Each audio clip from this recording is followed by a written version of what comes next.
Saudações pessoal, eu sou o Ricardo Tchaikovsky e alguns seguidores, alguns assinantes, eles pediram para que eu comentasse a respeito dessa onda antifascismo que a gente pode ver aí pipocando nas redes sociais, mas que não se restringem a só as redes sociais, né? Nos Estados Unidos a gente vê que a coisa está bem mais física do que virtual.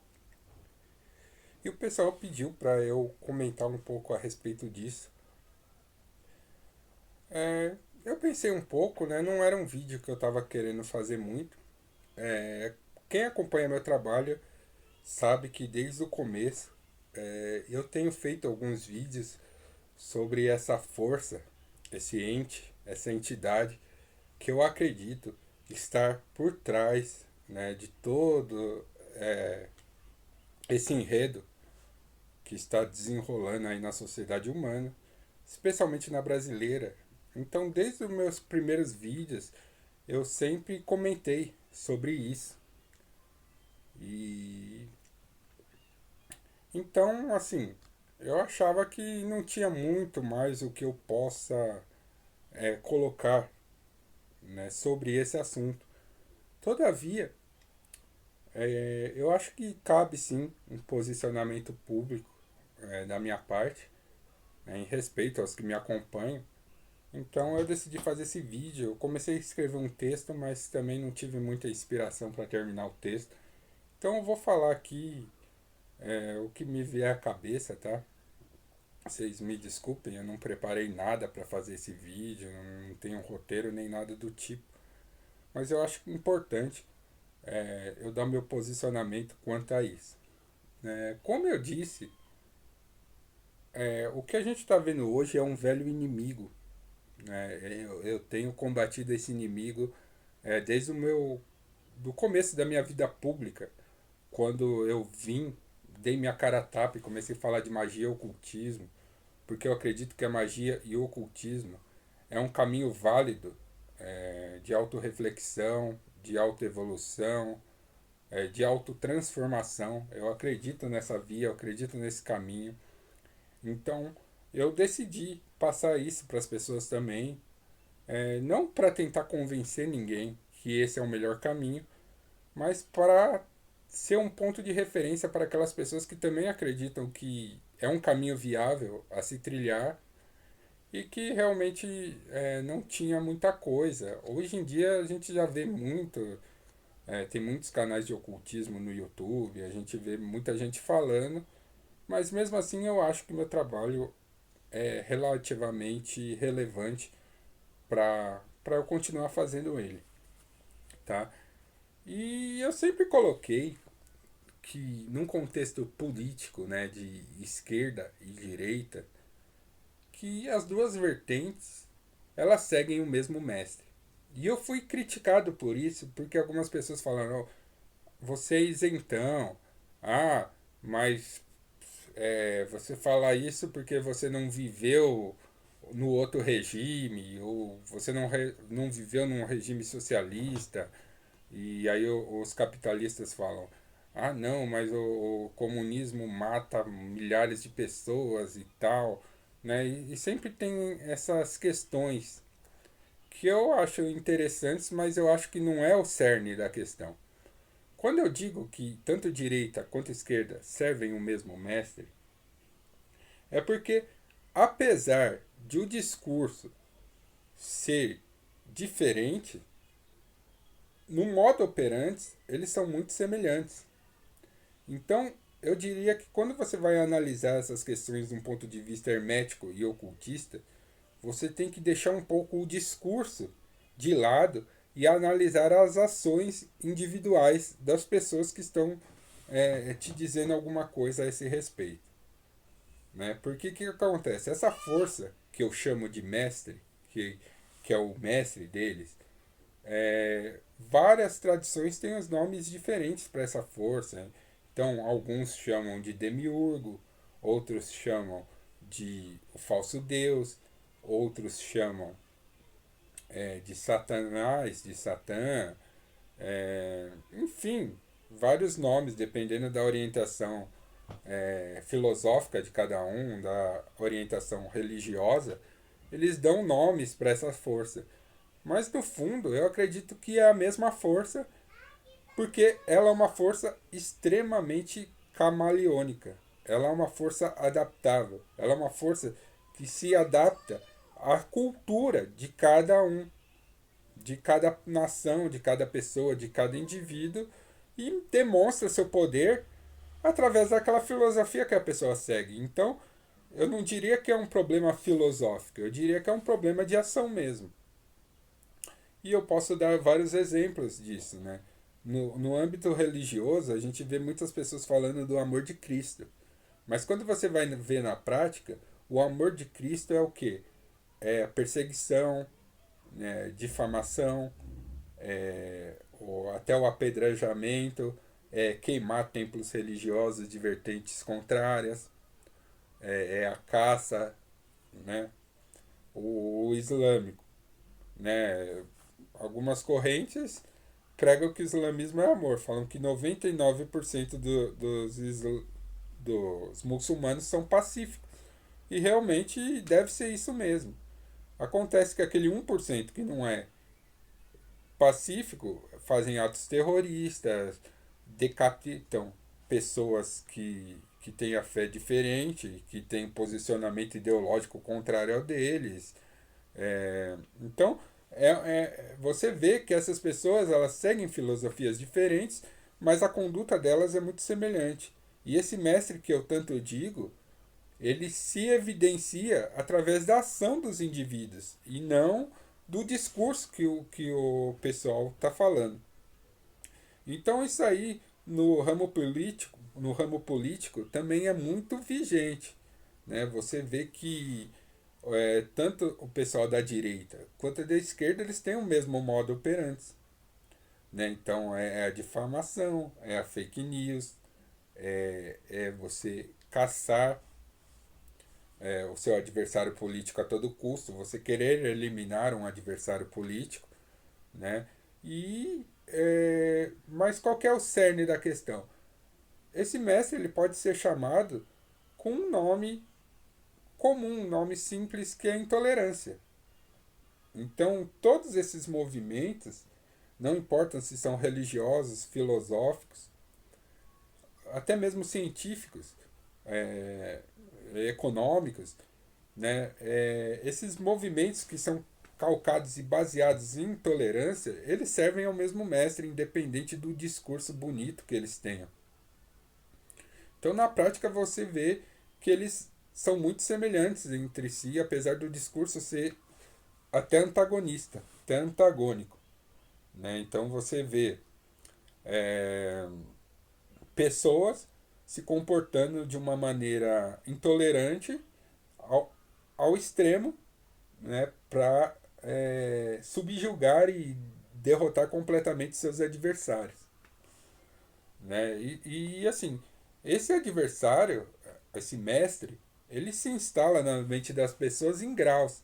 Então, no primeiro grau, qual que é o primeiro grau? O primeiro grau é a superioridade de uma pessoa em relação à outra.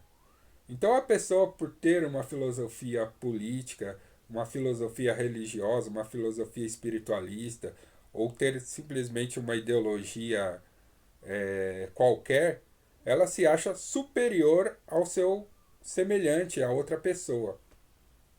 E quando está nesse estágio, tudo bem. O problema é o que vem depois. Porque o segundo estágio, você não se acha simplesmente superior a outra pessoa. Mas você acha que a pessoa ou ela tem que se submeter a você ou ela tem que ser eliminada. E esse é o segundo estágio. E aí começa a animosidade, começa a guerra, começa ações para agredir, para destruir a outra pessoa, seja em qualquer campo, intelectual, emocional ou físico. Né? Então, um exemplo científico que eu posso dar. O Japão, né, quando guerreou lá contra a China, ele fez diversos prisioneiros de guerra. e tinha um campo lá, que era um laboratório específico deles lá, que testavam, faziam experiências com seres humanos, tá? Puramente científicas, mas essas experiências elas consistiam em quê? Em você arrancar o órgão de uma pessoa e ver quanto tempo que ela sobrevivia sem esse órgão, queimar a pessoa, congelar a pessoa, submeter ela a extremos de choque, gás, né? Então eles torturavam as pessoas para ver qual era o limite que o ser humano aguentava. Isso não tinha uma questão ideológica por trás, mas científica. Os caras queriam saber em seres humanos como determinadas armas agiriam. Então eles explodiam bombas perto da pessoa para ver qual que é o raio de ação da bomba, né? Isso foram experimentos científicos, é, que estavam sob a ótica desse mestre que eu tanto falo, né? Então, esse mestre é uma hidra. Ele tem várias formas, eles têm várias é, cabeças. E uma dessas cabeças é o fascismo, que está tão em voga, né? Aconteceu uma situação lá nos Estados Unidos, onde um negro foi morto, um negro que era um pouco militante, eu não sei a história do cara, mas parece que ele era militante lá, mesmo que não fosse, isso não vem ao caso. Mas ele foi morto e aí explodiu esse boom antifascista aí, né? Acontece que se você colocar tudo assim sobre essas perspectivas ideológicas de rótulo, você pode gerar uma certa limitação, porque você está limitando mesmo essa força, né? Então, por exemplo, discursos que eu vejo muitas pessoas querendo encaixar o fascismo na direita ou o fascismo na esquerda. Aí os caras querem encaixar o nazismo na direita, o nazismo na esquerda. Tanto faz, cara. Porque não é bem a ideologia, a força motriz, né? A força motriz é esse sentimento de intolerância que movem as pessoas. Tá? Então, assim, os caras falam que o socialismo é bom e o capitalismo é mal. Aí quem é capitalista fala, não, o capitalismo é bom e o socialismo é mal. Ele fala, não, mas o socialismo matou milhares, bilhares de pessoas aí pelo mundo. O capitalismo também. Né? E fala assim, mas o capitalismo nunca fez um paredão igual o Stalin e metralhou todo mundo. Tá, mas o capitalismo jogou uma bomba atômica em cima de uma cidade civil, né? Aliás, foram duas bombas, sendo que a segunda bomba o Japão já tinha se rendido. Então eles fizeram só para testar o poder de destruição daquele artefato, né? E isso aí não foi por questões ideológicas, foi por questões científicas, né? Então você vê, esse mestre, ele não está preso a determinados padrões não tá, padrões ideológicos. Ele está preso a padrões comportamentais dos seres humanos. Então, não se deixem levar por aparência e não se deixem levar por frases, por palavras, porque são nas ações que você descobre a força motriz, a entidade, já que nós estamos falando de ocultismo e de magia, é nas ações que você vê qual força que está regendo. E não importa se o cara chama aquela força de Jesus Cristo ou de Satanás. É a mesma força. Tá? Não importa se o cara chama aquilo de fascismo, de capitalismo, de comunismo. É a mesma força. Tá? Porque as ações das pessoas são iguais o suficiente para você ver que o modo operante é o mesmo. Tá? Então, meu posicionamento quanto a isso é um pouco polêmico, eu sei, mas é o que eu vejo. Eu vejo que os discursos, sim, eles fomentam certas emoções nos seres humanos que despertam a natureza mais selvagem do ser humano. Mas eles são ferramentas de uma força que está por trás ali da equação, mexendo nos seus pauzinhos.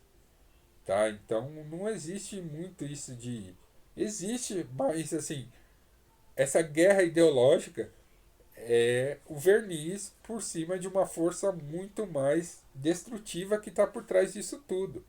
Então você vê no Congo uma guerra civil terrível, onde uma etnia, uma tribo, uma nação, como você queira chamar, se achou superior aos seus iguais, às outras tribos, e decidiu eliminar elas. E eliminaram das maneiras mais terrível possível, cometendo estupros, assassinatos, cortando, decapitando cabeças. Né? Então a guerra civil de dois grupos étnicos semelhantes, né, de negros, ali se combatendo entre si pelo mesmo motivo que levou os nazistas a caçarem os judeus, tá? Pelo mesmo motivo que levou os socialistas a caçarem os burgueses e pelos mesmos motivos que levam os burgueses a caçarem todo mundo que pensa diferente deles. Esse é o mestre. A intolerância é o mestre. Não tem muito mistério sobre isso. Tá? E falando mais especificamente do Brasil, se eu acho o governo fascista. Eu não acho o governo fascista, né? Eu vejo que é um governo fascista. Você vê o secretário da Cultura me coloca Wagner, eu adoro Wagner, mas todo mundo sabe que Wagner é um símbolo nazista. Foi um músico que foi usado as suas obras como símbolo dos nazistas. Coloca uma cruz lá que também é um símbolo nazista e faz um discurso nazista. Ele simplesmente falou o mesmo discurso que os alemães falavam, que os alemães nazistas falavam. Ele falou. Aí as pessoas falam, não, foi um deslize, o cara errou. Tá, mas aí você vê o ministro da Cultura fazendo um discurso nazista também. Ele só trocou a palavra judeu por comunista. É o mesmo discurso que os caras usaram. Você vê até nesse vídeo que soltaram aí da reunião do ministério, o cara falou vários trechos do discurso nazista na porra do pronunciamento dele. Tá? Você vê o Bolsonaro pegando um símbolo neonazista, que é o leite, que é o tomar leite, e colocando. São muitas coincidências para você achar que os caras não são. Então você tem que ser muito ingênuo para achar que os caras não servem esse mestre que eu tanto falo. O que aconteceu foi o seguinte: o Brasil estava de saco cheio de corrupção e tal. Então essas forças se aproveitaram desse sentimento anticorrupção para subir ao poder. E isso aí é recorrente na história da humanidade. Então o cara pega um discurso, vê o que a pessoa está querendo, faz um discurso condizente com aquilo e vai, mas na prática você não vê nada sendo feito de efetivo para aquilo. Então o que o fascismo prega? O fascismo prega um ultranacionalismo.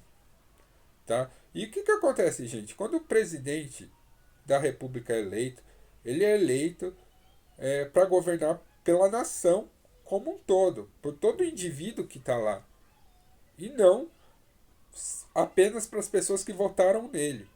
Quando a pessoa coloca essa postura de governar apenas para as pessoas que votaram em mim, isso por si é uma atitude fascista. Né? Ele está ignorando o resto das pessoas. Exatamente por isso que o voto é secreto. É um dos motivos pelos quais o voto é secreto, é para que o governante que está lá não favoreça somente aqueles que votaram nele, mas a nação como um todo. Essa questão de nação também é uma abstração criada pelo ser humano, né, que favorece aquele primeiro sentimento que eu falei de superioridade. Porque o que acontece?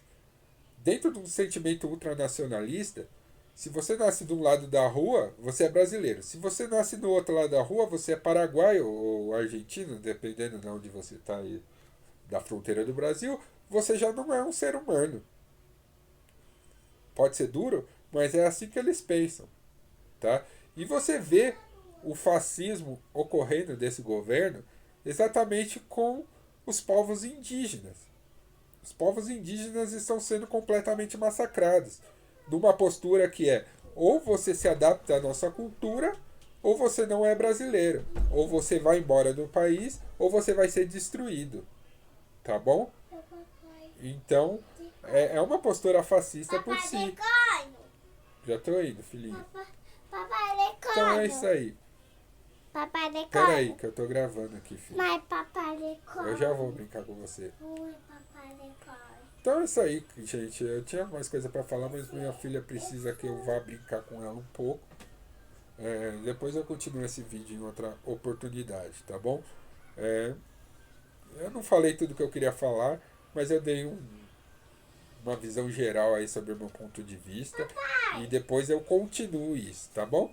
Então eu sou o Ricardo Tchaikovsky, força e honra.